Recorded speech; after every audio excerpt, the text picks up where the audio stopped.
2027 সাল আর বেশি দূরে নয়। সফটওয়্যার সার্ভিস ইন্ডাস্ট্রি যেভাবে আজ চলছে, 1 বছর পর সেটা আর থাকবে না। প্রশ্নটা এখন আর এআই আসবে কিনা নয়, প্রশ্ন হলো আপনার টিম প্রস্তুত কিনা। আজকের সফটওয়্যার ফার্মে সবচেয়ে বড় খরচ কোথায়? মানুষ, ডেভেলপার, টেস্টার, সাপোর্ট। 2027 সালে এই হিসাব পুরো বদলে যাবে। এআই কোডিং অ্যাসিস্ট্যান্ট এখন boiler plate code, repetitive feature, এমনকি টেস্ট কেসও লিখে দিচ্ছে।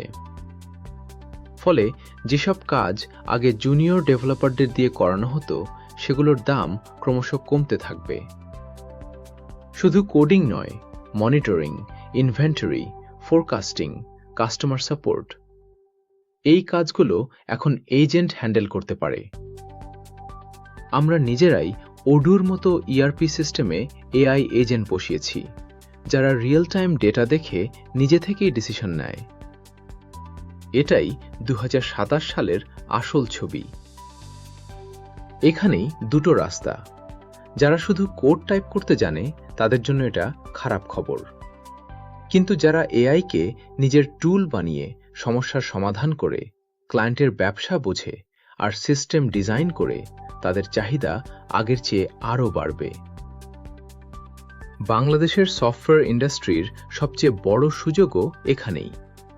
শুধু আউটসোর্সিং নয়, এআই চালিত সার্ভিস ডেলিভারি। 2027 সালে সফল কোম্পানিগুলো হবে এজেন্টিক। কয়েকজন মানুষ এআই এজেন্টের একটা পুরো টিম চালাবে। বিল হবে ঘন্টা ধরে নয়, ফলাফল ধরে। ক্লায়েন্ট আর জিজ্ঞেস করবে না কত ঘন্টা কোড লিখেছে, জানতে চাইবে কত দ্রুত সমস্যার সমাধান করেছ। তাই সিদ্ধান্তটা এখনই নিতে হবে। কোডিং শেখার পাশাপাশি এআই টুল, এজেন্টিক ওয়ার্কফ্লো আর সিস্টেম ডিজাইন শিখুন। 2027 যাদের জন্য ভয়ের বছর, যারা এখনই মানিয়ে নেবে, তাদের জন্য এটাই সবচেয়ে ভালো সময়।